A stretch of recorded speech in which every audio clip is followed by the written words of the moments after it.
ஒரு சிலையிலிருந்து எண்ணெய் வருதுன்னு சொன்னா நீங்க நம்புவீங்களா? நானும் முதலில் நம்பல. இது சாத்தியமா? யாராவது உருவாக்கிய கதைதானோ நினைச்சேன்.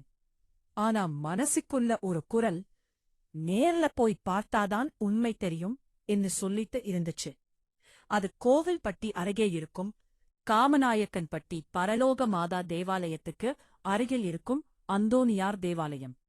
அங்கு போனவுடன் ஒரு விதமான அமைதி, சத்தமில்லாத சத்தம் போல மனசு மெதுவா சும்மா ஆக ஆரம்பிச்சது. நான் அந்தோனியார் சிலை முன்னாடி நின்னேன். கண்களால கவனமா பார்த்தேன்.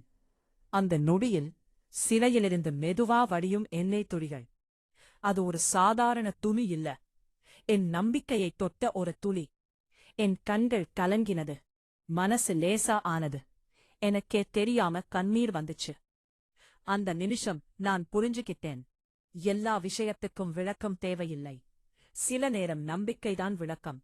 வீடியோல பார்க்கிறது ஒரு அனுபவம், ஆனா நேர்ல போய் நிற்பது அது ஆன்மாவை தொடும் அனுபவம். நீங்களும் ஒரு நாள் போய் பாருங்க. உங்க மனசுல ஏதாவது பாரம் இருந்தா அது அங்கே வச்சிட்டு வந்துடலாம். யாருக்கு தெரியும், அந்த ஒரு தரிசனம் உங்க வாழ்க்கையிலேயே ஒரு பெரிய திருப்புமுனையா மாறிடலாம்.